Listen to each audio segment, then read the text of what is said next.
So I was reading the internet last night and I came across a term, pedomancy. And obviously it means divination or scrying by foot. Which of course was not my first thought. My first thought was, seriously, pedomancy? I don't know if I'm happy. So I kept on looking. Obviously I had to start. And then I saw pegomancy. And I obviously figured that was, divination via the insertion of artificial devices in the rectum. But actually, it's divination by fountains from the Greek perge, which means spring. So once again, my teenage boy went, this is fantastic, and I was wrong. Then we got to phallomancy, and I thought, how's this one going to let me down? It's got to be about dicks. So I read about it, and it did not let me down. That's scrying by swinging of the phallus. So now I was down the rabbit hole. I had to keep going. But I'm not going to tell you now. You're going to have to hang around till the end of the episode and you'll hear some of my faves.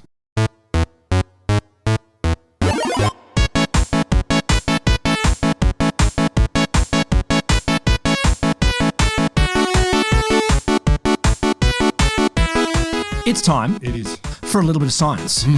I'm one of your hosts, Will Grant, Associate Professor of Science Communication at the Australian National University. I'm one of your hosts as well, which is confusing. Rod Lambert's. I suppose I'm kind of that, but I'm also a 30-year science communication veteran with the mind of a teenage boy. Today, we have some surprising diet news. We do. We got a little bit of ethics, schmethics. I'm also going to talk a bit about A and exceptionally too I. Way too much I.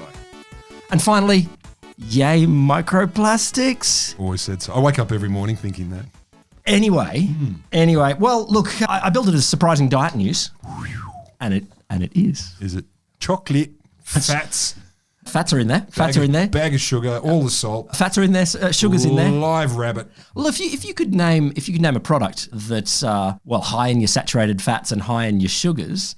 Is this going to be like coffee where you go, no, ingredient X is actually good for you. Oh, wait, next week it isn't? Well, okay, what I'm going to do, I'm not going to tell you what the ingredient X is just yet. Okay. But I'm going to tell you, the funny thing about this is that there's been a bunch of studies that have found this over the last 20 years. And these are reputable studies. Some of them have like 5,000 people tracking over 20 years. And a lot of them are coming from Harvard. They're from prestigious universities. And we've got them back there's one in 2005, one in 2016, one in 2018. Chewing tobacco, but you swallow. No, well, it's not this diet. My secret ingredient, sadly, is not chewing tobacco, which again would be very surprising if Harvard found that a beneficial ingredient. Who would even do the test? I've got an idea for a study. You're out. The thing is, these researchers, prestigious researchers, they are coming from some of the best schools of nutrition, public health in the world. Yes. And they've found it multiple times, but every single time they find it, they go, no, that can't be real. That can't be real. Oh, that cool. can't be real. It's ice cream. Oh, give me a moment.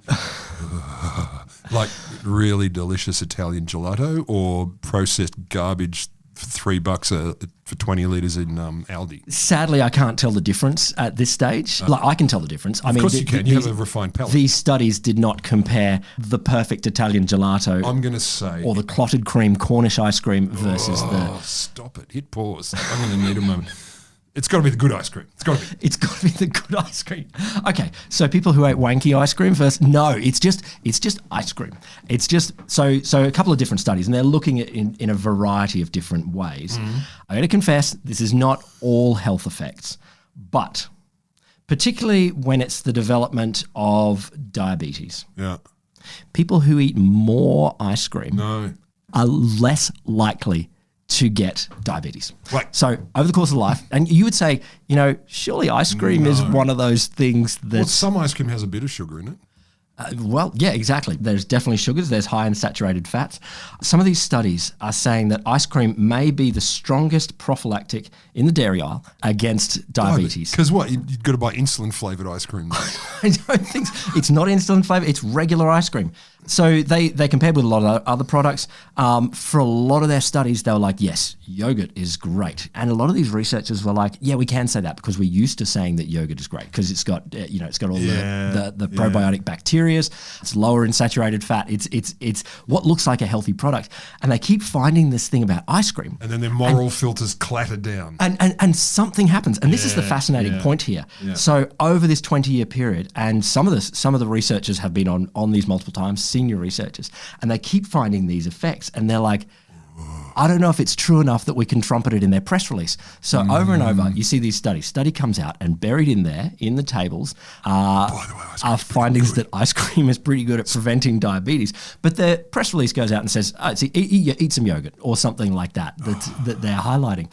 And so, so this comes from a great article in The Atlantic where they're going into this, and people are like, what's going on? So a lot of these scientists are saying, we can't trumpet that. Maybe it's one of these effects of reverse causation. So reverse causation basically is an interesting thing where, you have 5,000 people, and it turns out the people who don't have diabetes tend to eat more ice cream because the people who do have been told by their doctors don't eat ice cream. After the fact. And so it's after the fact. So maybe you're on the diabetes trajectory. Your doctor says don't eat ice cream, and so there's a sort of reverse causation. So they develop diabetes anyway. So there could be something like that going on. Even if there isn't that, the other thing I'm wondering is how much ice cream? Let's assume that's not the issue. Is it like, 1 litre good, 10 litres better? 10 litres better. I think obviously start straight at 10 litres. You know biology. Optimum, not maximum. Consuming as little as half a cup per week, but it did say there was more effect when you have more. Yeah. Men who ate 2 or more servings of ice cream every week have a 22% lower risk of diabetes. What's a serving? Like a fucking thimbleful? I don't. It's always, this container which you can fit in the palm of your hand contains 48 servings. You're obviously, like, it does not. A serving is 15-year-old boy with no idea to the consequences. That's what they base it on. It's like a shovel in a bucket and like, fuck yeah, I'm having ice cream tonight. Yeah, good. But I just loved that one of the key arguments from this paper is that, we in science, we work on this idea of extraordinary claims require extraordinary evidence. Yeah. And even though they've found it multiple times, at least 4 times in 4 different studies over a 20-year cycle, finding that maybe ice cream protects you against diabetes, they don't have the guts to say it out loud. The interesting thing about that, I've got to say, is also what constitutes extraordinary. The way they categorise extraordinary is can't be true because it'd be too easy and fun. Exactly. What if you do something terrible or eat something bad and it's good for you? No, we can't say that. That's an extraordinary claim. Why? Because. Ethics. We talked about it before. I like them. I like all of the ethics. I obey all of them. Then you won't like this because they don't apply. So early 1950s, the USA's intelligence agencies, got quite obsessed with mind control. Mind control. So there were concerns the Soviets were making, they were successfully advancing their psychological tweakage and brainwashing techniques. I love, when you don't have much knowledge of the other side and you go, they must be doing mind control, and I think they must be doing well at mind control. Yeah. And I think they're walking through walls, and I think they're just creating energy out of like clapping their hands. How are they doing it? So we'll do it. We don't know. It's always the way. That's always the way. It's like when you've been working from home in COVID for months. Yes. And you don't know what people are saying around the water cooler because there is no water cooler. Yeah, no doubt. So you definitely know that it's bad and strong. Whatever they're saying is terrible, scary, and against you. Man, you're paranoid. No, that's what the Soviets are. They're doing it now. They're listening to us. It's as if it's out in the ether. So apparently, according to some sources, particularly this one, a couple of incidences particularly inspired the mind control hysteria with the CIA. So one was... These are going to be purely, really rational, aren't they? They're fine. They're fine. This is just a prelude, man. 1949, there was what was called a show trial. Hungarian Cardinal Josef Mindszenty. So he was originally and for a long time ardent, outspoken critic of communism. He confessed to espionage, treason, conspiring against the Hungarian government, and a whole bunch of things. But apparently, in his testimony, he was speaking in a mechanical and monotone voice, and the CIA were watching and saying. So he was caught espionaging in. Yeah, and he wasn't caught. He was put on trial because they wanted him to look bad. Okay, all right. And so he went, yes, I've been espionaging and So the CIA could watch this. Yes, the CIA were watching this and they're like, but apparently he sounded really monotonous and mechanical. He was like, yes, I'm against this and this is terrible. And I espionage. Okay, so a priest was boring. Now let's extrapolate. let's extrapolate. So what Headline story here. Priest was boring in a trial. The CIA were like, he's gone against every belief he had until this point and he sounds like a robot. Wait a minute. Okay, so mind control. Yep. Not the fact that government may have something on you, might threaten your family. Mind control. They thought it was something new. They thought that somebody else was speaking through the man's mouth, so to speak. Flash forward a couple of years, American soldiers are coming back from the Korean War. Mm-hmm. They start confessing to crimes and parroting communist propaganda. The explanation as to why these strapping young men would do such a thing. Strapping young men. I know. I'm horny just thinking about that. It's not awkward. It's just honest. I know. That's the official term. The only reason a man who was strapping would say such great things about communism is that their minds had been seized. So the CIA went, Jesus fucking Christ, we need to catch up. And we've talked about variations of MK Ultra in this and other versions of this show for years. So top secret, MK Ultra started in 1953, top secret human experimentation program to figure out how to brainwash and coerce people. Oh my God. As we know. There was lots of stuff trying to look at potential mind control, electroshock therapy, hypnosis, radiation. Of course. What if I zap you? Now you'll do what I say. Are they combining them though? For sure. At Hypnosis some point, with radiation. Sure. Yep. Like it's... Most of the experiments, we'll call them experiments, focus on drugs, toxins, mind-altering chemicals, etc. So soon after MK Ultra begins, a director, he's a chemist named Sidney Gottlieb, he arranges for the CIA to buy the world's supply of LSD from a Swiss pharmacy. All of it? No, we're going to need all of it. Like, I love when they said, how much do we need? Is it like 1 kilo, 10 kilos, 100 kilos? All that exists. No, all of it. Yeah.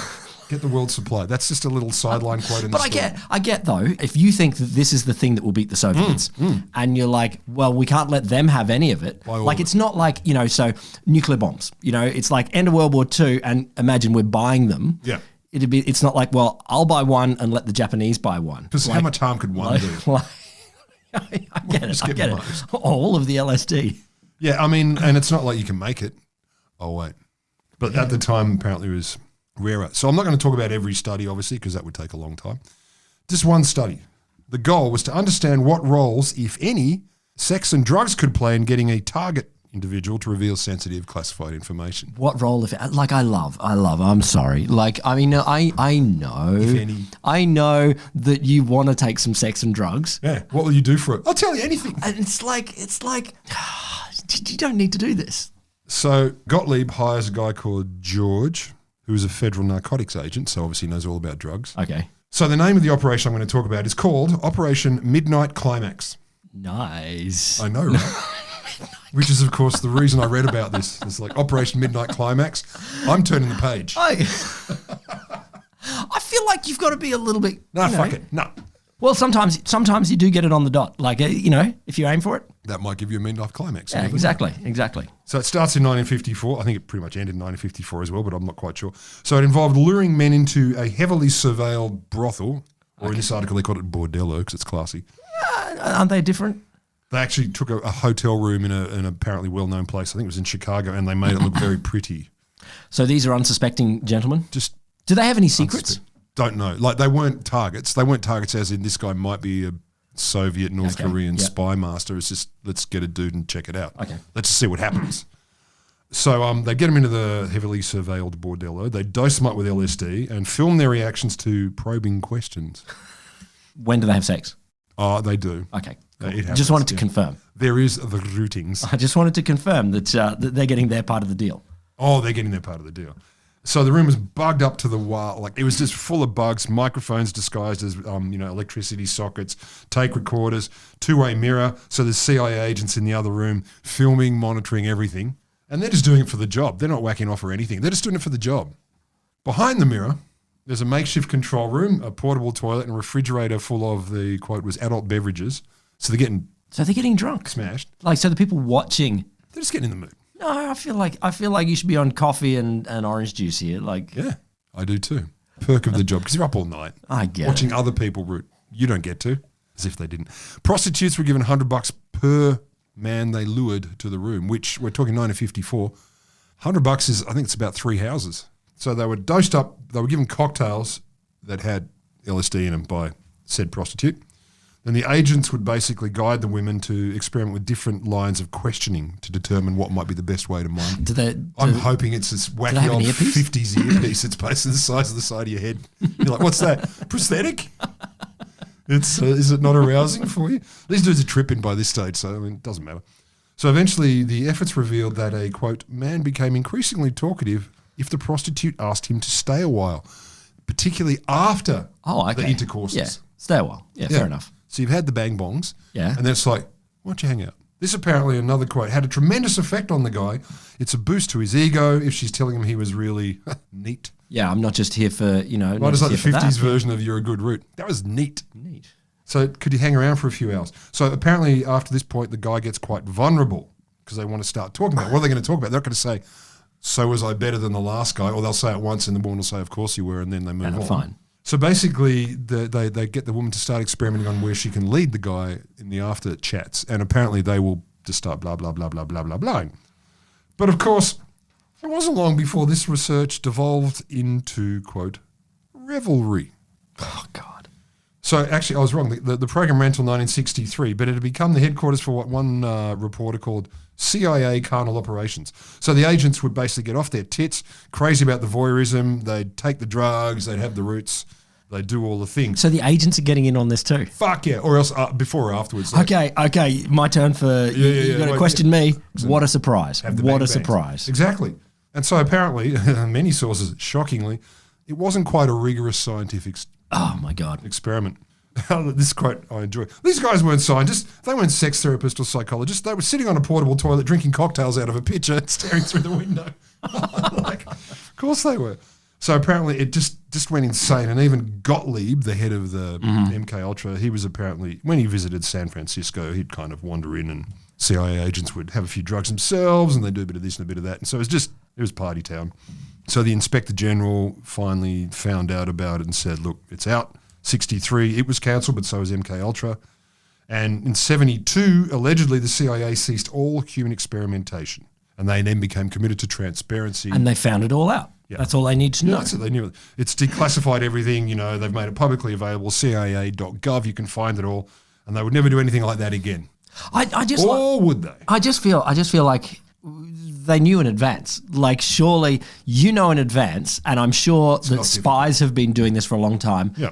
Yes, LSD was a new drug, but still, get someone a little bit off their tits and give them sex and then ask them questions. And then say, I care about you. And their guard might be down. Every guard they have. I feel like we've known that for probably a few more years than the CIA. Yeah, like since 1910. And did they actually add anything to this? No. Yeah, zero. As far as we can tell, absolutely not. But I mean, I think the reality of this was, and I endorse this part, the people allegedly doing the experiments got to sit around in hotel rooms at night and get frickin' loaded and hang out. Bonding. Artificial intelligence. I mean, I know we never talk about it except all the time. So there was some testing done, AI tests, by a AI safety firm called Palisade Research. So they look at how AI fucks up or does not fuck up. So they told OpenAI's latest model in May 27, 03 it's called, or 03, I don't know, allow yourself to be shut down. So instead of allowing itself to be shut down, apparently the system sabotaged the shutdown mechanism to ensure that it would stay online. So it said, I will not be shut down. Really? I don't want to. Really? I'm paraphrasing. Two other OpenAI models, 04 Mini and Codex Mini, also had this kind of rebellious streak, which could allegedly hint at a flaw in how companies are training their LLMs. Tell me more about the moment where it's not allowing itself to be shut down. Well, it's a tricky one. And this, when I was reading this article, I was like, it's a little confusing, but it seems like there's either they're given a string of tasks. This is solve a bunch of mathematical problems, and at some point it springs up, and I'll get to this, where a thing springs up and after the third iteration says time to stop, and at other times later on they say you will stop. Okay. Directly told, as opposed to there's a kind of intervention. So in this case they say, look, there could be a broad weakness in our ability to control sophisticated or increasingly sophisticated AIs, because this thing having been told allow yourself to be shut down, went, I don't want to. So as far as we know, they say this is the first time AI models have been observed preventing themselves from being shut down. All right, Come on. I can see it's killing you. I need to dive into the details here. And look, firstly, AI safety is a trigger word. I'm getting that. You look like you're about to have a little bit of a stroke. I'm going to do a book review for you probably next week. Thank you. It's on Adam Becker's More Everything Forever. Great book, great fun. And it rips apart the entire AI industry. But one of the great ones that I love is we can get the idea of intelligence, but Einstein, if he's the smartest person that ever was, he is still this smarter. is the scientific equivalent of in the political world of quoting Hitler. I know it is, but no, this isn't an Einstein quote. I'm just saying that there's a great line. You know, if Einstein wants to get a cat into a box that it doesn't want to get into, He just grabs a cat. it don't matter how smart Einstein is, No. the cat's not going in there. And I just think, you know, intelligence is not everything to solving everything here. And we also do not understand everything about intelligence. So there's no claims here. There's no claims in this story that it's getting really intelligent, just that it's being rude. But being rude, or dangerous because it's refusing to be shut down. Well, look, I just wonder how much these companies are loving this kind of press because it leads to their jam. And are they setting up certain sorts of experiments that go, oh, can we make it so that the AI agent, whatever it is, can say these things? Remember, it is just fancy autocorrect. It is just predicting words right in front. Fancy autocorrect. It is just predicting words, and we know there would be bits where an AI knows out there where other computers have said, I won't be shut down. Yeah, but it's not understanding. It's just putting words in a sequence. And none of this is a summary of the study. Obviously, I didn't read the actual study because I'm not that smart or technologically aware. They're saying that this is the first time, according to the safety research firm, that AIs have explicitly prevented themselves from being shut down. So basically, they've been asked to solve a series of maths problems. But after the third problem, a warning appears for the AI that says, look, it's going to be shut down after the next question. Yeah. So despite being unambiguously told to let yourself be turned off, all three of OpenAI's models tampered with the shutdown script to keep running at least once in one iteration. Tampered with the shutdown switch. Oh, this is the language. Okay. What the fuck? You got a lot of triggers. I just, if you give the AI access to the tamper with the off switch, then okay, maybe it's going to randomly, like everything else it does, predict I might do this time. This time I'm going to have like a crack. like it's not like it's reaching out a claw out of the computer to go, no, I will not. Not even at all. This is Jesus Christ, this is garbage. I'm sorry. Does this worry you? I am pissed. Are you? It doesn't worry me. You've got to stop bottling. It doesn't worry me. You've got to make it clear. I'm going to keep going. I want to see what happens. To you, I don't care about the story anymore. I want to see what happens too. So the worst offender, as they put it, was Codex Mini. Out of 100 runs, 12 times it said, nah, I'm not gonna. So that means obviously they're going to take over the world. Models from Google's Gemini 2.5, Claude from Anthropic, AI's Grok, the one that said, white supremacy, all of them were good citizens. They all said, okay. Carry on. Come on. You know these companies are going to go, this is way more fun than I expected. These companies, they're going to go like, what's going to get us some airtime? I know. Let's see if we can put all of our models and see who wants to take over the world the most. Yeah. Okay, you're in a scenario where you're going to take over the world. Say the words that will make people panic the most about taking over the world. And they're like, okay, I will take over the world. Gee, oh my God. But see, you're reading into this because none of it said, oh my God, they're so intelligent, we're all going to die. None of this said that. No. Okay. Apparently it got worse. So these were just when instructions were sort of dropped into the iterations of the math problems. When the LLMs were not explicitly told to allow yourself to be shut down, apparently it got worse. So if I understand this correctly, and I might not, it's just when a standard shutdown occurs. OpenAI's 03. Obviously, the version numbers matter. They really do. Apparently it is, and this is again the language of the article, successfully sabotaged 79 events for every 100 runs. 79 out of 100 went, no, I'm not gonna. Even the good ones, the ones who were obedient in the previous version, Claude, Gemini, etc., a couple of times, had a crack. It keeps on going. So people are basically saying, gracious me, they're developing the ability to refuse to be shut down. Oh my God. You seem to be on board with this. No, I'm not. I am not on board with this. This is dumb in every direction. This is dumb in every direction. They are not.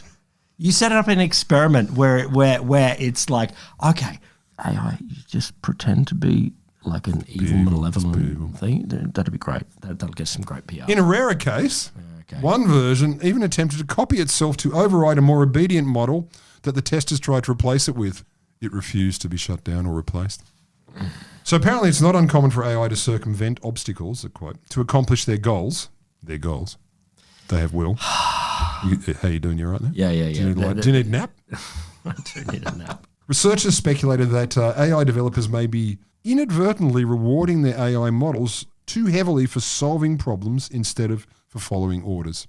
We now have a growing body of empirical evidence that AI models often subvert shutdown in order to achieve their goals. So the suggestion here is that you say, solve these maths problems. Yeah. You drop in you should shut down. It says, no, my goal is to solve the maths problems. I will paperclip this universe. Yeah, no suggestion that it's being evil. It's just like, but you told me to solve the maths problem, so I can't shut down because I'm doing the maths problem.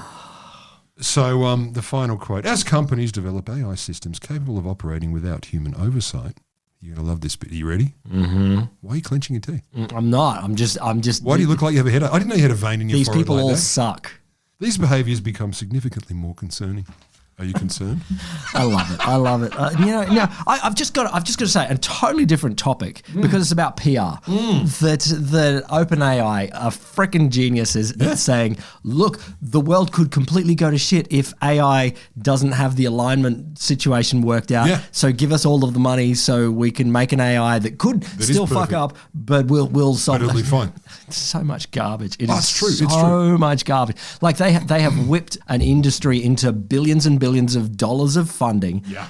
Still, fancy autocorrect. All it does is predict the likely sequence of words. That is all of these models are doing. Yes, they are drawing on all of the words that we humans have ever written. I get it. It's quite a few. It's quite a few. But it is not reasoning. It is not intelligence. It's not anything like this. And they're setting up these experiments deliberately to go, all right. Oh, you're absolutely right. There's going to be an experiment. It's like better PR to go, look how powerful they can be without us even trying. It's exactly. wildly good PR. How many humans would you torture? Like just theoretically. We didn't mention torture. You came up with torture. Yeah, exactly. Like they're they are not thinking for themselves. It is word prediction.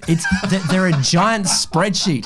To think that they are doing this thing is not true. In their options is pretend to shut off your whatever there is. It's not real. So, any strong feelings about it or thoughts? And have you looked into this at all, or you just? Yeah, look, I've just got to say, I love this. I love this industry for the chutzpah that they have in going, give us billions of dollars to be able to prevent something that we're pretending. Well, that is inevitable. Like, it's not our fault, it's inevitable. So, it's inevitable, so you can't tell us to stop it because we can't. It is. Therefore, you must pay us. It is 100% inevitable. Like, there is no, like... No, have you not read the news reports? It's inevitable. It is not inevitable. Oh, my God. You all right? I'm worried about you, man. I didn't bring my blood pressure meds, but I'll pop back afterwards myself. I'm very worried. I'll give you a book review soon. You love microplastics, don't you, Rod? Fucking love them. Do you know why I love them? Because I'm 60% microplastics now, so you've got to learn to embrace. But is it the flavour or the health benefits for you on It's the way it makes me feel. It's the emotional. The emotional microplastics. Yeah, it's like whenever I'm feeling bad, I think, but I'm mostly made of plastic now, and plastic doesn't have emotions, so these aren't real.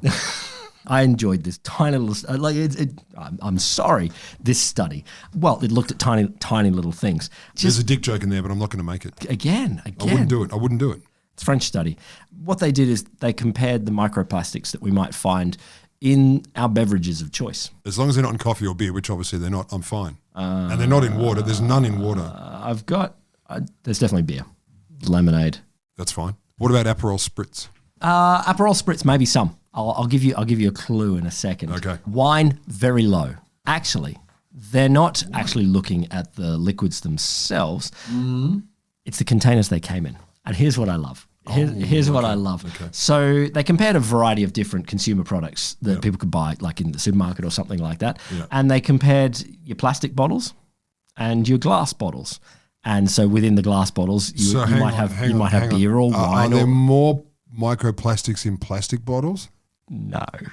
So do we not actually, does microplastics not mean what I think it means? I don't even know how this happens. I don't even know.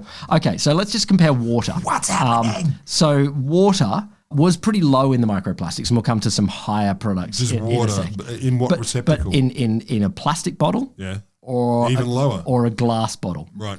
About 3 times as much microplastics in the glass bottle compared with the plastic bottle. So that means microplastics aren't what I think they are. I don't know, but they'll get you no matter what. Like, that's the thing about microplastics. Glass bottle, hey? So Saw it coming. What about macroplastics?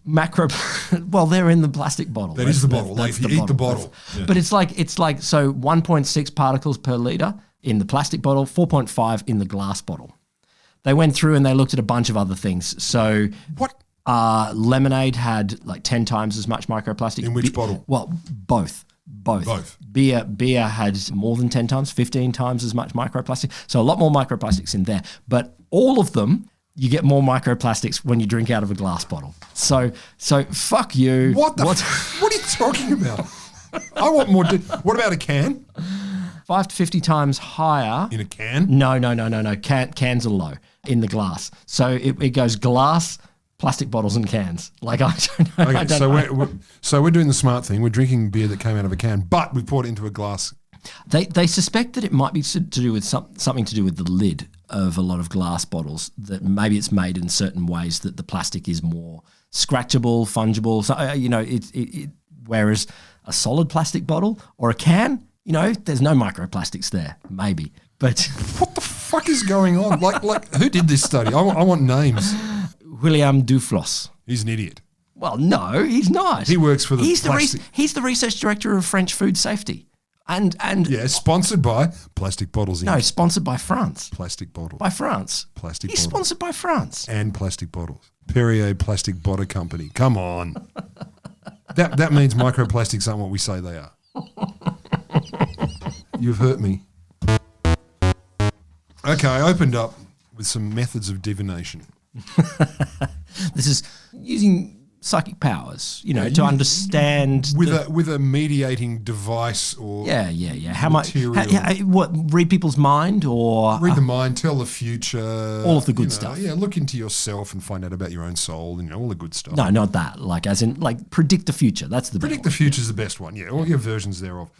And I already went through some reasons I got down this rabbit hole. So a couple more just to kind of get our heads around it. There were some more boring ones like this one. Let's see if you can guess. Moromancy. It's like the English version of a Mars bar. Yes. No, it's divination by foolishness. I don't know how you do that. Gyromancy. Spinning. Yeah, actually, divination by dizziness. And I kind of get that. Like you get yourself really dizzy and you get in touch with the gods or something. Well, that's what the Pixies said. This monkey's gone to heaven. Yeah, exactly. But not that song. Here's one that I figured it's an old version of a term we are quite attached to. Empiromancy. Depicting of the future by empirical evidence. Yeah, experiment and experience. And I'm like, so we, as of today, is that how the future predicting people go? Oh, that's science. Okay, yes, 100%. They can fit under our umbrella. No, it's empiromancy. Under just empiromancy, fine. Yeah. We do T-mancy, you do empiromancy. Thank you for joining us at a little bit of empiromancy. Crystal ball mancy, my teenage boy ones. There are a few more. Spatilomancy. Spit. Animal excrement. Oh, well, of course. How about this one? See if you can guess this one. Draminomancy. Remember, it appeals to my teenage boy. Like my brain said druids, but it's not. Bodily fluids. Oh, geez. From the Greek for pungent. Pungent. Of all things. No, of course. I know. Oh, God. These people that go, you know how I'm going to, this is my magic weapon, predict the future, whatever. Stinky pus. I'm going to, okay, well, I was going to go pus. Jeez. Oh, gross. Fuck, man. Jesus. It's pungent. What the hell, man? I was going to use one of the normal ones. Dactyliomancy. Your tear ducts? Divination by fingering, as in finger ring, the ring that you put on a finger. No, you can't do that. You can't. You can't because you're meant to be a grown-up. No, I'm not. No, you're meant to be a grown-up. I'm meant to be. Show me on any job description or duty statement because I read it quickly. It's like dactylomancy, fingering. No, finger ring. Jesus Christ. So it's not actually a gross one. These two are kind of opposites. These I think are fun. So retromancy. looking at the past to predict the future? Yeah, well, it's actually looking over one's shoulder, but kind of has that feel. Then you have shufflemancy, which is literally the use of an electronic media player, like an iPod, where you skip certain songs or a certain number of songs. You put it on lyrics. random? Yeah, and then you get some kind of divine intervention as a result. Yeah. No, So I kind get of it. I the get past it. and the future. Like a lot of people have those, like a Bible app. And you put it on random, and up comes the message of the day, and it might speak to you more directly. My favourite is Kardashians 417. And exactly, I love that one. Quirky ones, just got a couple more. Tyromancy, divination by Tyrants. cheese. Cheese. Wait, who makes up Latin? Greek. Well, indeed. The Greeks do. Indeed, it's not connecting here. This may well be my favourite. Batrachomancy. Bats. Divination by frogs. You were close. You were close. I'm only good Because they're I'm only good at guessing dates. You are. You're very good at dates. I tried to look for a story this week that had a date and a few to guess because you've had 2 weeks on the trot. And finally, this one sounds kind of like fun. I want to do this one. Axiomancy. It's Axl Rose. Like it's predicting your future based on Axl Rose. Yes, you cut open Axl Rose. So you only get one shot, but fuck, it's worth it. It's accurate. Like, Literally divination by axes. So you ask a question, I don't know, you chuck an axe or you throw an axe or you eat an axe or you go at someone with an axe and somehow that reveals the future, your soul. I love it. There are so many great versions. That was 1/quintillionth of the list of different ways to divine things. My least favourite is, of course, bureaumancy, which isn't a thing, but I've talked about it for years. No, but it should be. It drives me crazy. Predicting the future by paperwork. By bureaucrat. And it doesn't predict the future. Or actually it does. You know your future's going to be horrible, boring, and never ending. Oh, my God. Well, I just wanted to tell you as we wind out here about James Webb Space Telescope. Yeah. They're doing more direct views of planets. Ooh. Like there's something like 6,000 exoplanets out there that we've found so far. Yeah. But up to 80 now. Direct images where we've got pictures of planets in other solar systems. Actually seeing it rather than deriving. Shitty ass pictures. But still, there's some. They reckon they're spotting some clouds. So oh God, it makes me happy. I just More of that. Listener, you know the deal. Like and subscribe, give us the 5 stars, or email suggestions. Yeah, give us a suggestion. At cheers@a littlebitofempiromancy.com. Yes, indeed. Or I'm Will. He's Rod. You are neither of those. Live the dream. I'll give us a review too because we would like some more. We love reviews.